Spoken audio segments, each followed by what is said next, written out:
Has anybody ever come to you or mentioned in a conversation that you were part of, maybe with a group of people, with the question, how could there be a God? Look at all the bad stuff in the world. I mean, if there's really a God, how could there really be a God when there's little children starving in Africa and innocent people being killed and monsoons and earthquakes and tsunamis and all kinds of bad stuff? What about all the poor people, innocent people who are collateral damage in war? Right? Have you ever heard of anything like that? There seems to be so much injustice in this world, and it seems contradictory that God, who claims to be all-powerful and loving, could idly stand by and let that happen. Now, those are deep questions. Those are big philosophical questions. Those are the kinds of questions that have kept philosophers busy for all the ages of time. And there are many theories. And there are many practical philosophies of life that people, blatantly embrace because they assume an answer to those questions. I went to a high school class at the invitation of one of our high schoolers about, probably 15 or 20 years ago. I don't remember now. A young girl was coming to church here, and she was taking a sociology class at White Pines with a fellow named Mr. Bauer. I don't know if he's still there or not. But it turns out that Mr. Bauer was some distant relation to a German theologian who was put to death by Hitler during the Second World War named Dietrich Bonhoeffer. And I don't know if any of you have heard of Dietrich Bonhoeffer, but he was a preacher, and he was a Lutheran, and he was actually an ex-Lutheran preacher. He had joined the so-called confessing church movement during the Second World War. And pastors in all of the German-occupied countries recognized that Hitler was evil. And they recognized that Hitler was trying to stop even preachers from preaching the Bible and taking away people's personal liberty to believe what they wanted to believe. And so the confessing church was a break-off of the Lutheran Church, which is a state church in Germany, over which the state has control, a large amount of control, and the confessing church leaders gathered together in a movement to try to dissuade or try to encourage the populace to at least inside stand up for conscience. And Dietrich Bonhoeffer was implicated in a plot. I don't remember rightly or wrongly. I think actually he did join in a plot to try to assassinate Hitler at one point, and it was discovered and he was put to death after a long stay in prison. This man, Mr. Bauer, is some kind of relation to that man. And 50 years later, in a high school class where I was invited to go and talk about the question, how could God allow evil to exist in a world over which he is sovereign? That was the question that I went prepared to talk to these high schoolers in this class. And I thought it was a great opportunity. I got about 20 minutes in, and then the hands started going up all over the class, and the first hand up was the teacher's hand, and he was angry, and he didn't like what I was saying, and he didn't agree with what I was saying, and he didn't believe there was a God, because it just was too absurd for him to contemplate a good God allowing bad stuff to happen. He just couldn't put the two things together, right? Good God on one hand, who is all-powerful, and then why in the world would a God like that allow bad stuff to happen, like to his uncle or whatever it was? Okay? Those are valid questions, aren't they? We all need an answer. So people like Mr. Bauer that conclude, I think too quickly, and I think out of ignorance, that there's just no possible way to reconcile those two things, a God like this and bad stuff like this in the same world. People who conclude that can't be so generally go and they deny God's existence, right? They become atheists or agnostics, right? Or at least nihilists, which is just a fancy word for people that don't believe in anything, okay? And so these are the kinds of questions that thinking people, and let's face it, these people are thinking, they're really trying to sort it out. And there are lots of people on the street that are in this very same place. You know, if you watch television at all, this message comes through loud and clear. You know, there can't be a God. You know, the movies, Hollywood constantly promotes this concept that why this it's a seeming contradiction in terms. Why would God allow all this stuff to happen? You hear this message over and over through different characters in the movies. I can't think of a recent example, but I've seen it many, many times. You probably have too. On the other hand, there are people like Habakkuk, and I hope you tonight, who recognize that there is a tremendous problem here, but aren't willing to just cut God out of the picture prematurely, that struggle with the problem of evil in a world where God controls, and yet are men and women of faith in God, that he knows what he's doing. And that's ultimately what the book of Habakkuk is. It's one of the most practical books in the Old Testament. This book deals with current issues, even though it's illustrated from 600 years before Christ. Okay? Let's read the first chapter, and there are something like, 8 or 10 questions that Habakkuk raises into chapter 2, verse 1. And the questions that he's asking show us the strong struggle that he had inside of himself with the problem of pain. The burden which Habakkuk the prophet did see. First question, O Lord, how long shall I cry and you will not hear? Have you ever wondered about that? This is not directly related to the same thing, but I mean, in fact, there's a popular song. I can't remember the name of it, but there's some guy singing a song on the radio right now where he's something to the effect like, if I was God, I'd do this, and if I was God, I'd do that, and how could this be? I can't remember the words of it. Can you?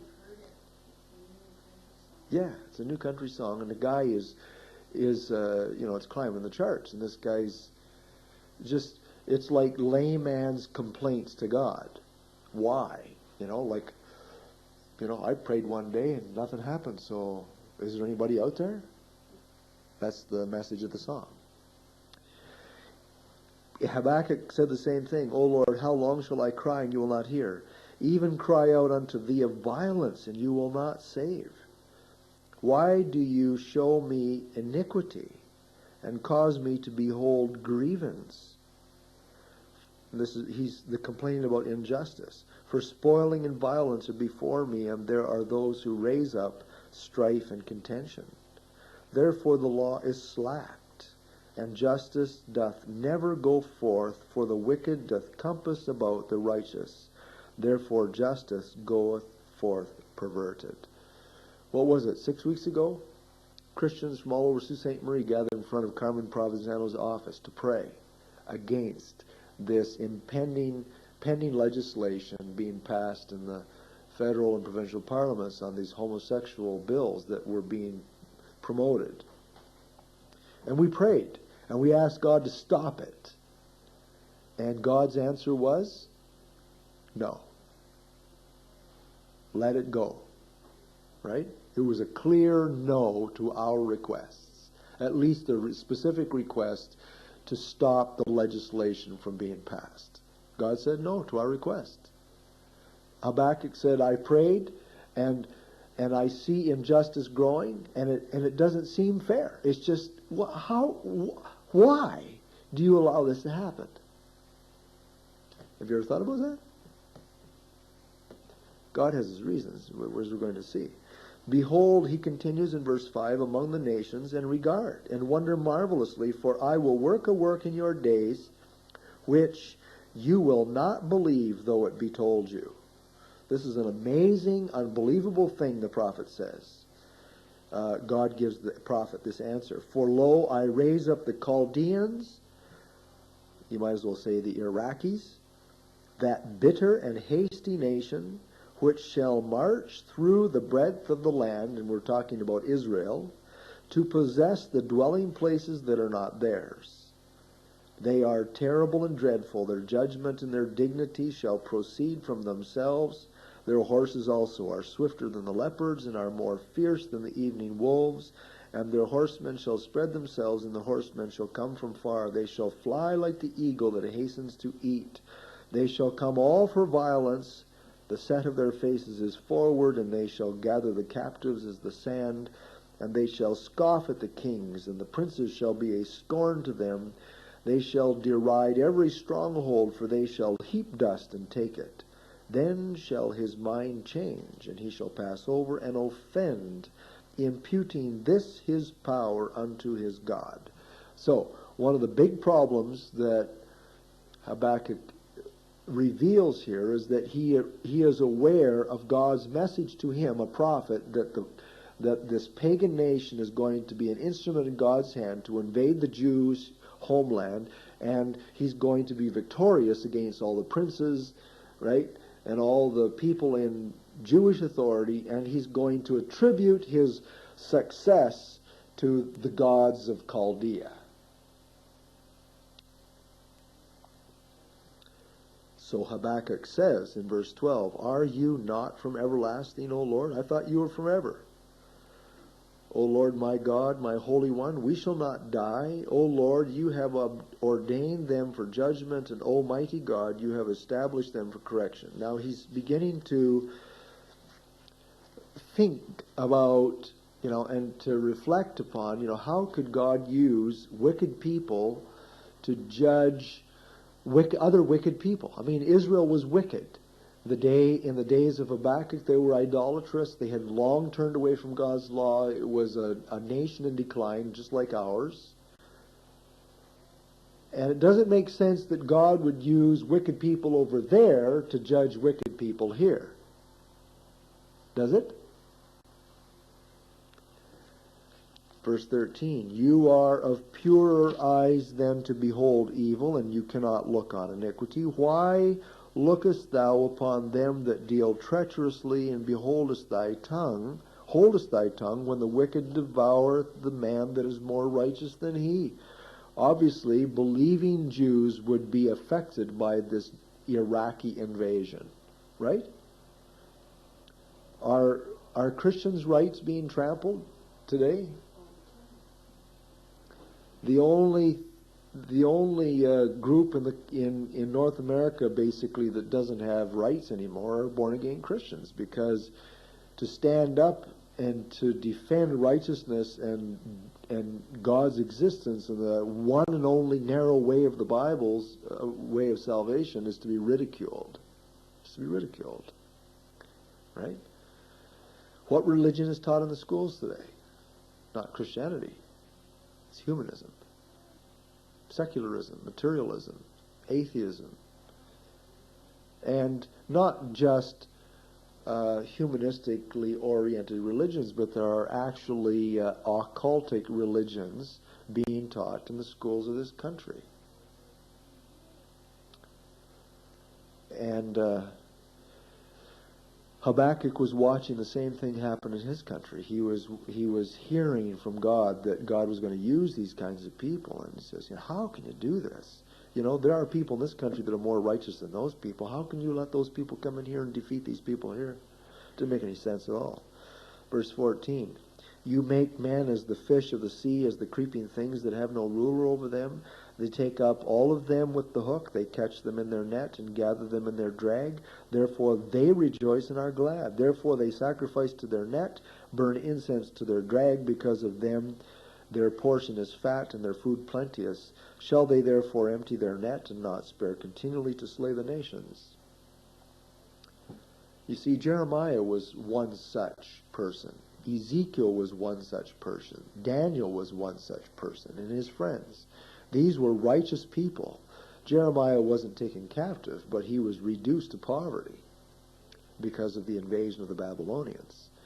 And Daniel lost his family, he lost his home, and he was taken, he was basically dragged across the desert, and he was castrated and made he was forced to go to school in the Babylonian court system. And talk about an invasion of personal privacy and an attack on his personal rights. And he was a godly man, and his friends.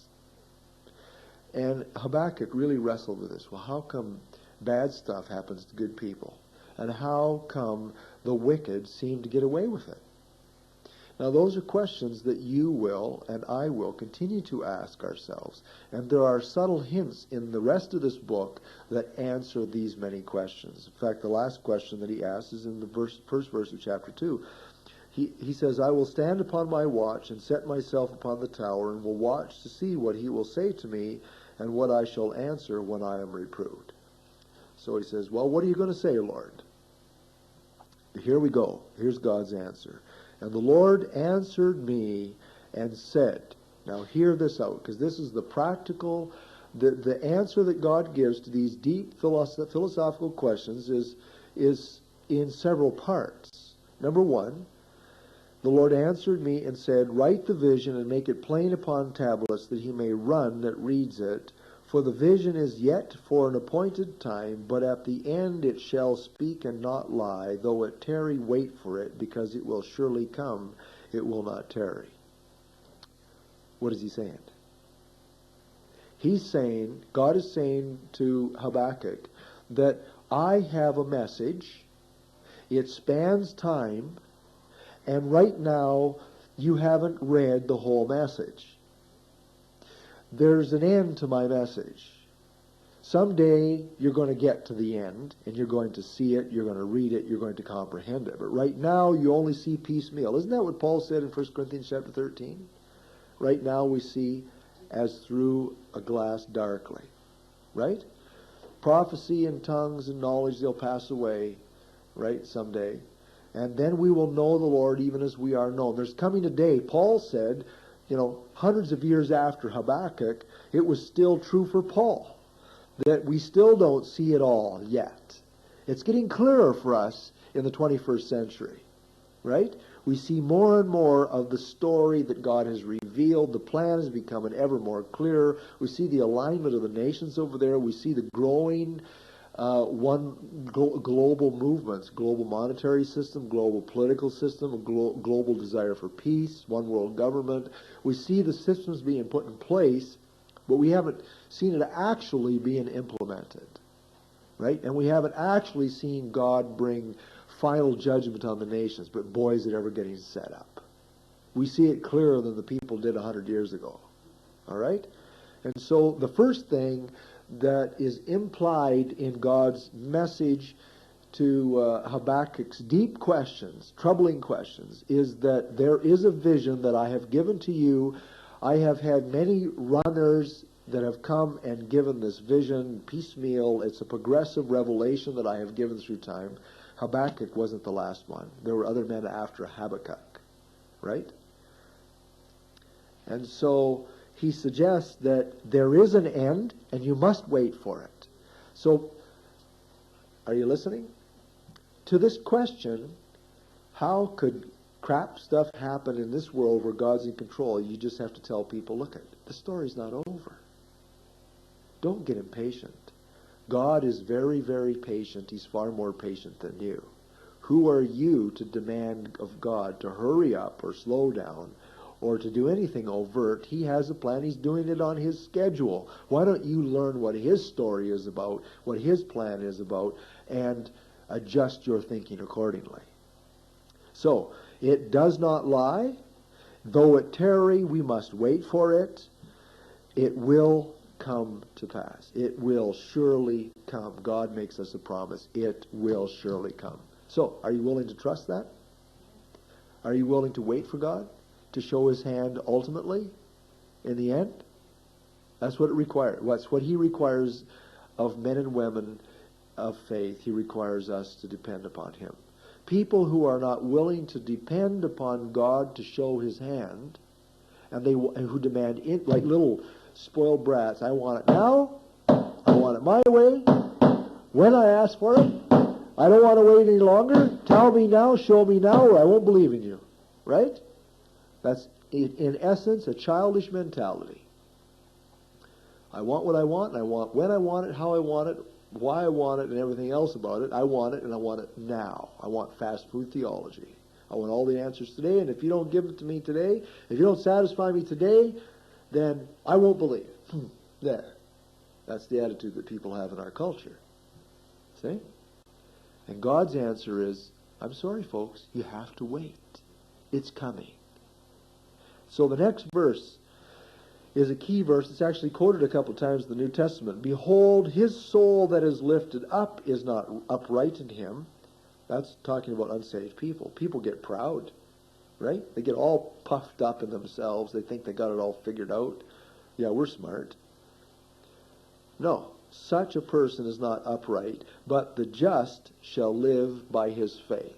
If you are a righteous person, God operates on one level, and that is, he relates to us on the basis of faith. We must depend upon him, right? He does not depend upon us. We depend upon him. Every day is the life of faith. Faith is trusting God for things we can't control, trusting him for things we don't fully understand, trusting him to work things out that we don't see the end of it, right? That's faith. The just shall live by faith. Let's all say that together. Ready? The just shall live by faith. Now read it. Read the verse. The just shall live by his faith. Every one of us as an individual row to hoe, right? Your path is just a little different than mine, but even though the circumstances differ, you must be a woman or a man or a young person of faith. And the same with me. He continues, yea, also because he transgresses by wine, he is a proud man. Neither keepeth at home, who enlarges his desire as Sheol, and is as death, and cannot be satisfied, but gathers to himself all nations, and heaps to himself all peoples. Shall not all these take a parable against him, and a taunting proverb against him, and say, woe to him that increases that which is not his? How long? And to him that ladeth himself with thick clay. Shall they not rise up suddenly that shall bite thee, and awake that shall vex thee, and thou shalt be for booty to them? Because you have spoiled many nations, all the remnant of the people shall spoil thee, because of men's blood, and for the violence of the land, of the city, and of all that dwell therein. This is the first of a half a dozen woes in this chapter. What is he saying? What he's saying is another important component to the question, or to the answer to the question. He's talking about hell here, and hell is like a mud hole, and every time the cars drive through the pothole, it gets just a little bit bigger, right? And pretty soon this is a huge pothole, right? Big enough for a car to disappear in, right? And it gets bigger and bigger and bigger. And you know, the implication here is hell is being filled up with soul after soul after soul after soul after soul. The longer God waits, the more time elapses, the more people are impacted by evil, and the implication is God is gathering his evidence. Woe to such a person. There is going to become a day when the people in hell are going to look at the people that got them there, and they're going to say, you tricked me. That's the implication that he's talking about here. This reminds me of Isaiah chapter 14 and Ezekiel chapter 28, the two passages in the Old Testament that talk about the fall of Satan. And in both of those passages, at the end of it, when Satan is judged, it says that the kings of the earth are going to look at this man and they're going to say, "Are you the one that destroyed the nations? Is it just you, just one person that did all this?" And it says that hell is going to froth over because of, prison is a dangerous place. Can you imagine how dangerous it's going to be for the devil down there? It says in several places in the Bible that in hell there's weeping and gnashing of teeth. Probably for the pain, but I think that they're probably going to be chewing on the devil if they get a chance. That they're just going to just boil over in their hatred and their chagrin at being deceived by this arch fiend who himself is going to receive his judgment. And the implication is just, one of the things I've found profitable in trying to explain why bad stuff is allowed to happen in this world. Why is God waiting so long if there's a God? How could it be just for God to allow that to... I say, well, what is it, look at our justice system. Is it hard for the police to gather evidence today? Is it hard for the police to gather evidence today and to put criminals away? It's very hard. It's a lot of work. It's very, very difficult. It's a lot harder to gather evidence to ensure that justice is executed than it is to commit the crime in the first place. Right? Criminals have a heyday in our world. Right? Evil is rampant, and it happens all the time, and it seems to go unjudged. Putting justice right among the law-abiding countries in this world is hard enough for men. Think of what God is doing, I tell people. God is allowing all this garbage to go on because He's writing it all down. He's gathering His evidence. The Bible says He's the judge of all the earth. And shall not the judge of all the earth do right? That's a question from the book of Genesis. For God to rightly judge people in the end and to judge all the nations of the world, you know what He has to have a massive amount of evidence. He can't have just 10 years worth, because that's not enough. It's insufficient. He has to have evidence for every year of time, for all the people that have ever lived. There has to be evidence, because when God takes those people to court in the end, He's going to present the evidence that it's going to put them away. Right? God, because He is a God of law and justice, has to allow evil to continue for the purpose, for His purpose of executing true and righteous judgment in the end, because in the interim He's gathering evidence. The devil is sinking himself over time. Every evil thing that the devil does is more evidence against him. Right? And every evil thing that is said or thought or done by any wicked person is being written down, because the Bible is adamant over and over in the Scriptures. It says the wicked will be judged according to their works. The books will be opened on Judgment Day. So that's implied there. I'm not going to read the rest of it in chapter 2, because each one of these are individual instances where Jewish people broke the Palestinian covenant of Leviticus and Deuteronomy. Injustice of various kinds, idolatry, whatever. And because these people broke God's law, God is perfectly within His right to judge them, because He already established that back in the covenant. He said back in Leviticus and Deuteronomy, if you turn away from me, then I will judge you. I will bring the nations of the world against you. I will bring your enemies against you. You will become the tail and they'll be the head. Right?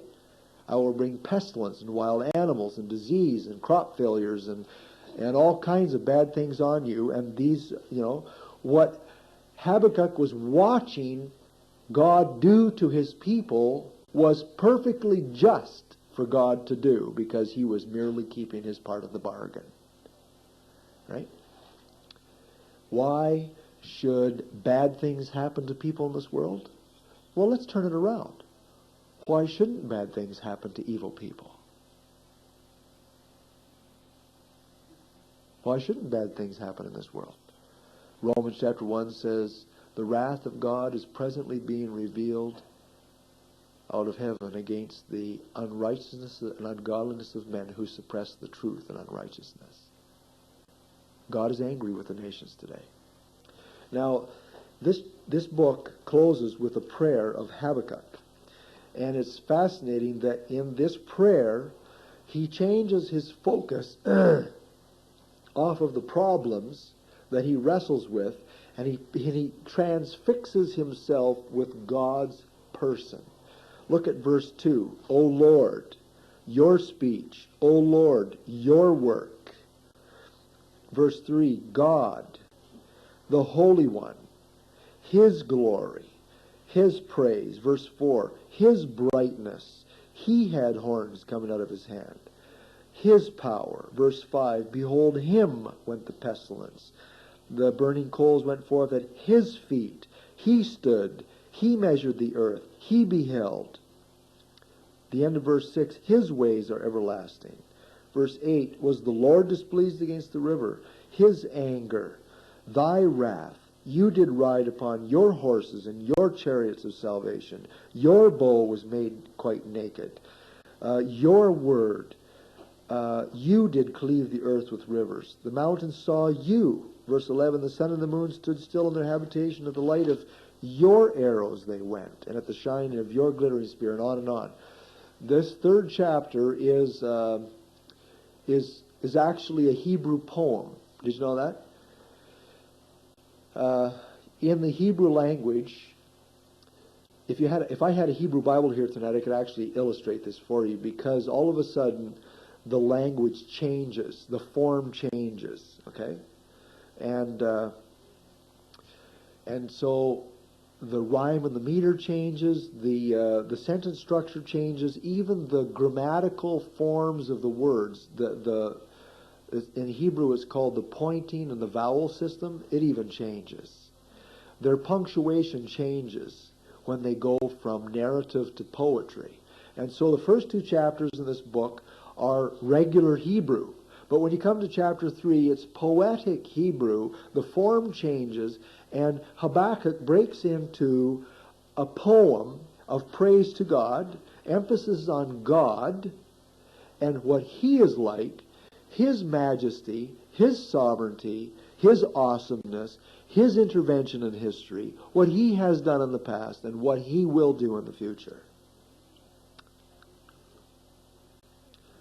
And that suggests for us a third tentative solution to the questions of the problem of evil in this world. How could God allow all this stuff to happen? Well, you know, part of the answer is because he's God. Just what kind of a God are we dealing with anyway? He's a holy God. He's a patient God. He's an all-knowing and all-wise God. He never does anything wrong. So if he's waited 6,000 years through history and allowed all this bad stuff to happen, there must be a sufficient reason, because he doesn't do anything wrong. Right? And if you got a problem with that, it's basically because you don't know God well enough. And that's what it always boils down to. How big is your God? What kind of a God do you have? Is your God the kind of God you can stick in your pocket, and when you really need him, you can rub him like a little talisman for good luck? Or is he an awesome deity that tells you what to do and guides your steps every day, and before whom you bow? You see, and that's the problem. Most people in our culture that are asking these tough questions have an insufficient view of God. They deny his existence. They don't read his word. They don't believe that he is as great as he says he is. They don't believe the miracles of history. You know, they're historical revisionists. They've gone through and deleted the miraculous out of the Bible because they don't believe it, right? And they end up with this little tiny God, you know, that's a legendary deity like the Gitchi Gumi, you know. And so you got a small God, you're going to have big problems with the big philosophical questions, right? You'll never come to a satisfying answer, right?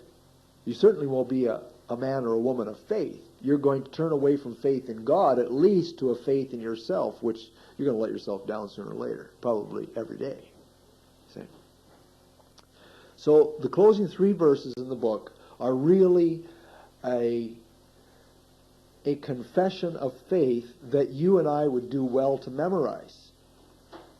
Although the fig tree shall not blossom, neither shall fruit be in the vines, the labor of the olive shall fail, and the fields shall yield no food.